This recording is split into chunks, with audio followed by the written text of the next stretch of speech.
Hey, this is Elias Simpson with Technically Speaking at Source Allies, and today we're going to talk about Postgres containers. Postgres containers can be run in Docker through a Postgres image, and they're an excellent way to create a database using a pre-set up configuration that you can use to run a script and basically set up your database with all of the data that you want to be working with. This is a setup that's reproducible for yourself across different projects or for other people that you're sharing your project with. The idea is that you can start from scratch with just an empty project and run your Postgres Docker image in a container and end up with a deterministic data set that you can use to fuel your project and your curiosity. To start off with, we'll talk about some of the technologies that are part of this project.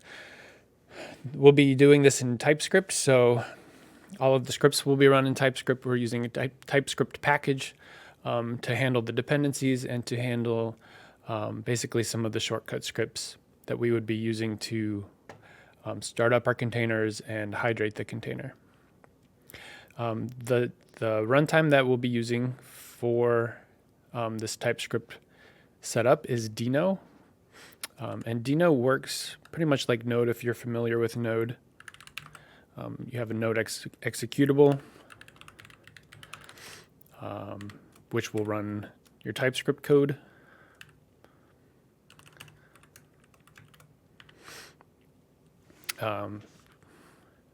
We can do the same thing with Dino.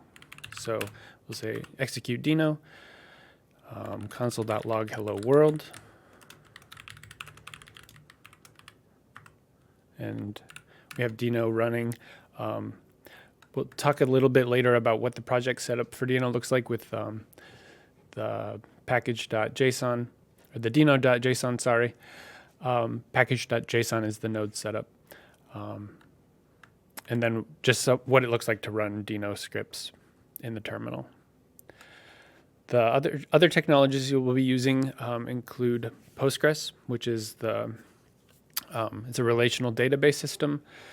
So this will be storing our tables and our data. We'll also be using PSQL, which is the Postgres Interactive Terminal. PSQL is pretty great for a number of different aspects of this project. It allows us to execute commands that we can turn into scripts inside of our project.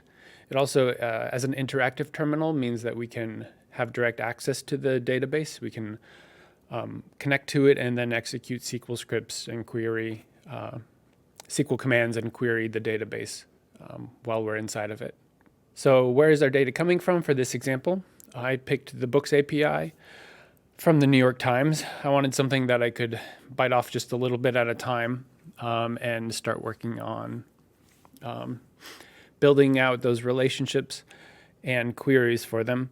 One of the reasons I wanted to do this project was so that I could work on some of the more complex SQL operations for querying that include things like common table expressions and the different types of joins.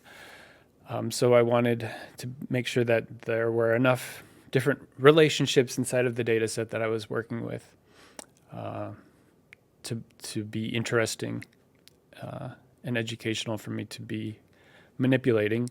The response that we'll be looking at is just the overview response, and it will include basically a list of books with different, a list of books that are grouped according to genre. I will show you a bit of what this looks like. Here we have just the giant response from the payload. A neat little trick we can do. One of my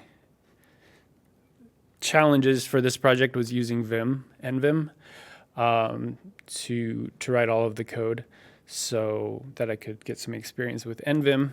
And I learned this neat little trick. If you want to format JSON in NVim, you can say that on the whole buffer, I want to run a command, and that's just JQ, which will format your JSON. And it's quicker to format it than it was to paste in the buffer. So you'll see what we have here. We have lists, And then each list has a display name, which is the genre, and then all of the books inside of it with things like descriptions, publisher, rank, title. So we'll be grabbing just a few fields from this payload to put inside of our Postgres database. Okay, so let's take a quick look. Now that we understand some of the technologies that we'll be using, in addition to Docker, let's take a look at the project setup. So inside of this project, we're calling it Bestseller API. We're just using PG as a dependency. This is Postgres. So we tell it what is the version and the dependency, and then we give it an alias to use inside of the project. And then we define tasks, which is like scripts. So I'll be able to run any one of these different tasks from the terminal, just as a quicker way of executing the different operations that I have saved here.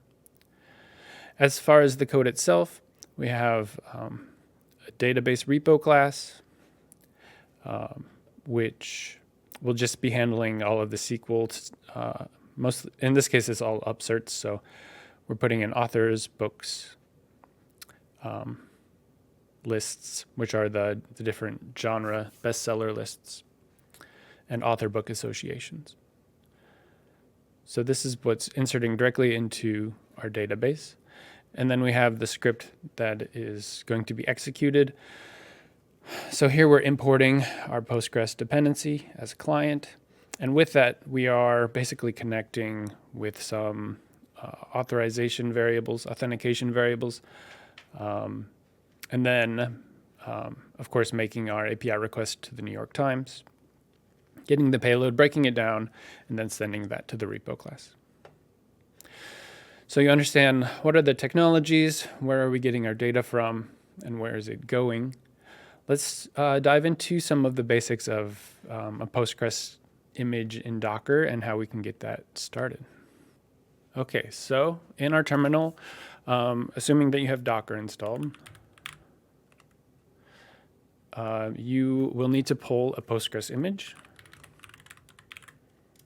So you can also specify the version if you want to. I'm using Alpine. Okay, so we have our Postgres image, which is what Docker will use to build the container. So now we just need to start, basically create that container. So we'll say Docker run a container.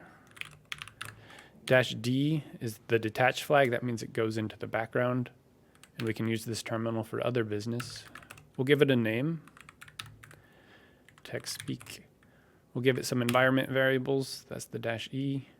And Postgres is going to require a password. There are other environment variables that are optional, such as username and database name. But we'll let those go to default. And then finally, we give this the Docker run command, which is the image 15.2 Alpine.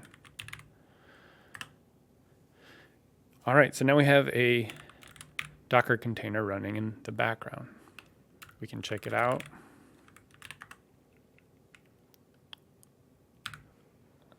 There's no dash on that. Docker container PS.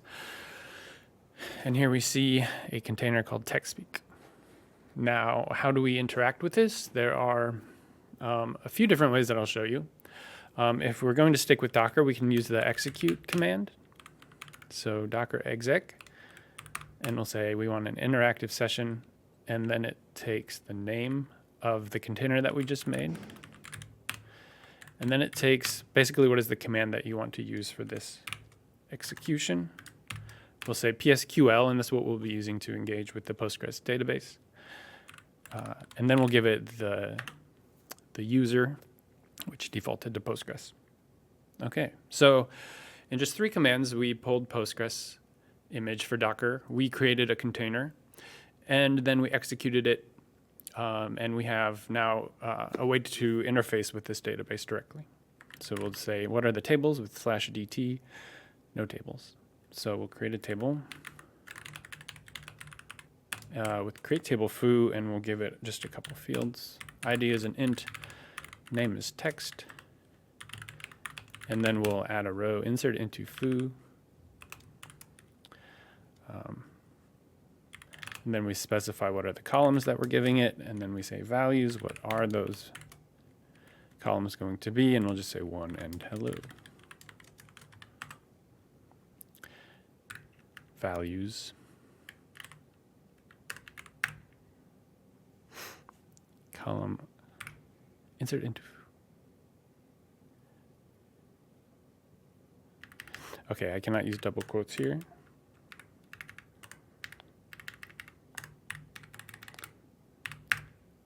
Okay, so now we've inserted a row with ID 1, text value of hello. We can just check out what's in this table with select star. And there we go. So you can see that I am able to interact with the database and put data into it. But doing it manually is quite tedious, and if I ever lost this container, then all of my data would be gone, and I'd have to start over from scratch. So the way that we will be automating this data creation will be through our Dino package. So let's take a look at how we are using Dino and leveraging something called Docker Compose, which is a template for Docker to know what is the setup that you want to have for your container. And this should be pretty familiar to you based on the command that I just ran to start our container. We're specifying the image. We're gonna let this Docker command access our .env file, which is inside of this folder, and grab some variables for us. So we're going to give it a password. We're also going to be a little pickier with name and user.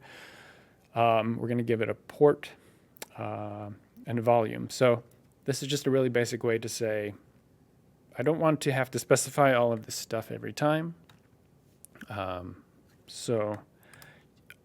You can just do a quick shortcut in order to start up your container. So we'll say, inside of bestsellers, we'll say Docker Compose main, and Docker will just look at that. Oops. It's not Docker Compose main. Docker Compose up.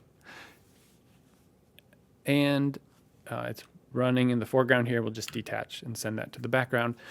So if we say Docker container PS, we have this container, which is named after the directory and the image. So we're now able to interact with this container that we just started inside of the project. And I'll show you a couple different ways that we can connect to this with some more flags in a way that's going to be just more executable as scripts other than through Docker. So we run Docker Compose up, we start our container. Now we can connect to this with just a psql command. We'll do psql-h localhost. The user here from that environment variable is going to be admin. The -d flag for the database is bestsellers. And the port is 5433.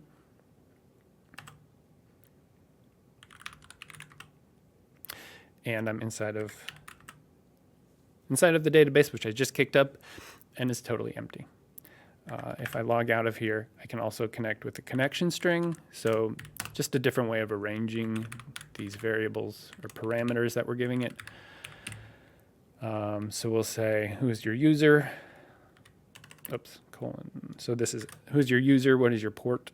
And I'm going to say this is my local host IP.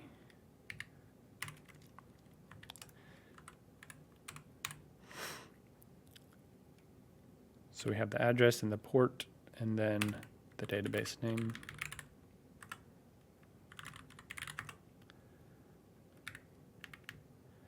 Database admin. That should...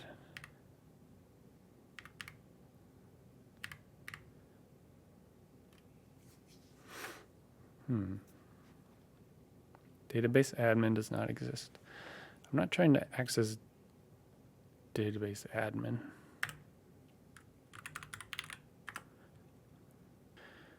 Okay, let's see if I can figure out what's wrong with this connection string. One possibility is it wants localhost and not the IP.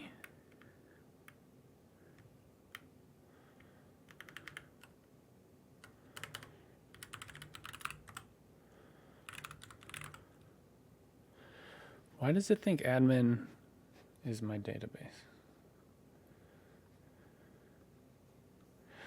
Oh.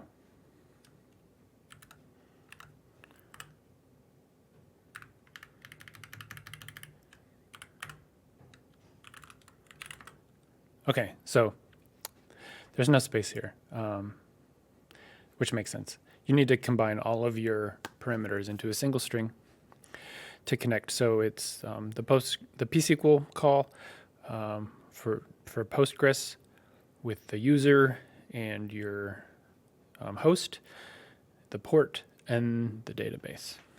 So here we're connected to exactly the same thing that we did before. So we could create a script that would call pSQL to connect and interact with it. So there are a couple different ways we could call pSQL with this connection. So I'll show you a couple. One is the -c flag, which will just say run some SQL code. Create table foo.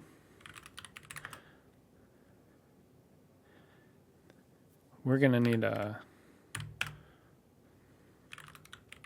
whatchamacallit.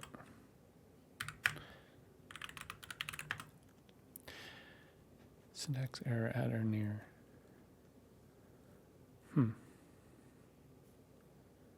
We're going to have to give it, not that easy. So we need to give it at least a column, I guess. Okay, so now we just created this. We can connect and see that we have a table foo. Obviously, what we're trying to avoid is doing this stuff manually, so we can have it look at a file. So we'll say connect this way, and we'll point it to a file. Inside of our project, we have some scripts, create tables and delete tables. So if we run this pSQL command with the -f pointing to create tables.sql,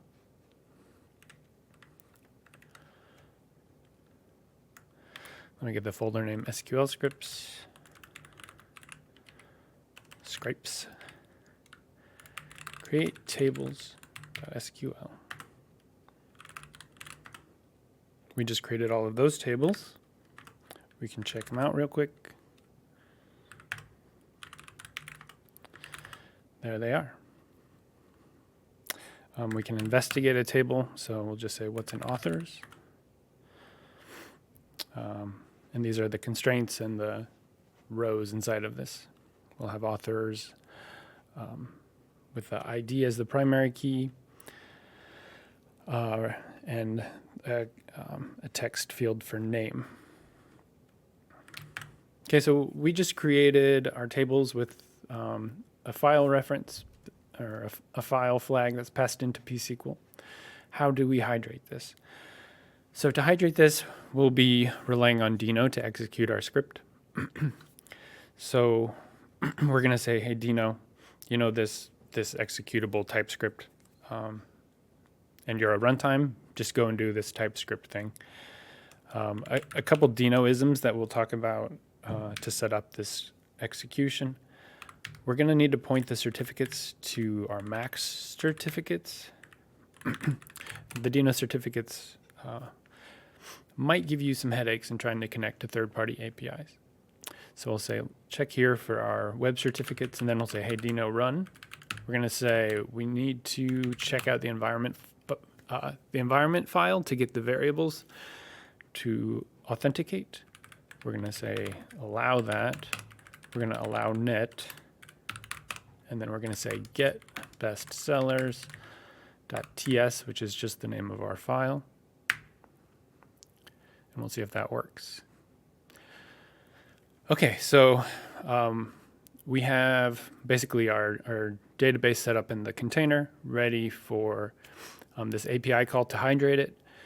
the script is logging out each of the different genre names from the bestseller API, and we should be able to see the results from each of these inside of our database now. So if we connect,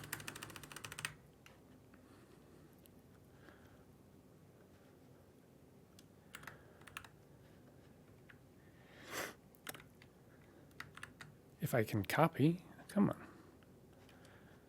copy.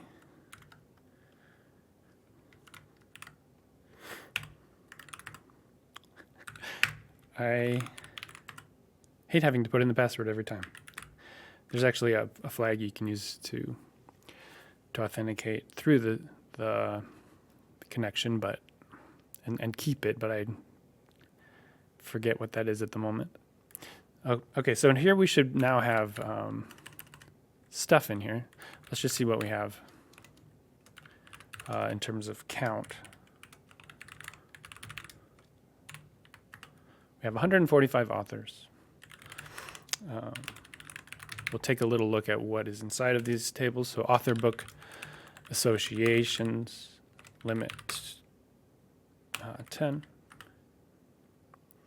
These are just book IDs and author IDs, not super fun. So this is really normalized, and it was set up in a way that would be basically motivating for me to say, okay, how do I do joins on all of this data, which will be an upcoming project and presentation for Technically Speaking. But let's take a look at who our authors are.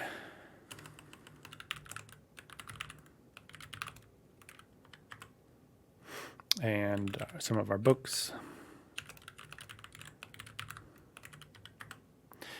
And our genres. So the lists, limit 10. And that's symmetrical to what you saw logged out earlier when the script ran. So we have basically tables chock full of data. And all we really needed was a few simple commands. These commands that I showed you in the terminal can be saved in your dino.json file as tasks. So I can run dino task up, dino task connect, dino task create, dino task hydrate, and without really thinking about any of the technical aspects or requirements of this, except for the password, I'm going to be able to get this up and running in no time. So just for an example, I'll say outside of the database, we can go dino task hydrate, and there we go. So just like that, all of our data got pulled in and put into the table. Let's talk real quickly about teardown. Teardown is going to be done in pretty much the same way. We can pass in a -c to give it a SQL command. So over here, we'll say, hey pSQL, connect to Postgres using our connection string, and just truncate everything that you can find. Well, I'm specifying it here, but it's truncating basically all of the tables.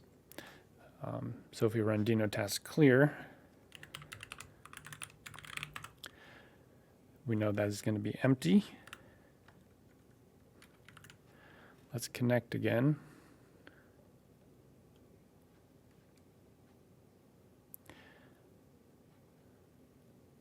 Just to double check.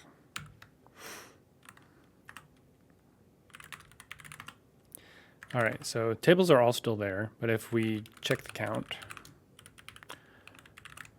they should be 0. Okay. And then if we want to just delete everything and start from scratch, we can do dino run delete. We can connect real quickly. And all we have left is foo. So here and then finally, dino task down. And now we won't even be able to connect. It's shut down. So start our container, make our tables, hydrate it, then we can wipe it, delete it, and shut down our container. So those are the steps to bring it up and bring it back down. Really quite easy for setting up your project. And if you wanted to do some testing, either manually or automated, Postgres container is going to be an excellent way to do that. So now you understand a bit about these different technologies. We saw a cool NVim trick. We looked at some of the setup for Dino. We learned how to create a Postgres image inside of Docker and how to connect with that in a few different ways. And then how to get the Dino project to do some operations with that in a really smooth and painless way, which allow you to get your database up and running in no time and interact with it in fun and motivating ways. This has been Elias Simpson with Technically Speaking at Source Allies. Do you have a topic you want to see covered? Comment down below and check out sourceallies.com to learn more about us. Thanks for watching, and we'll see you next time.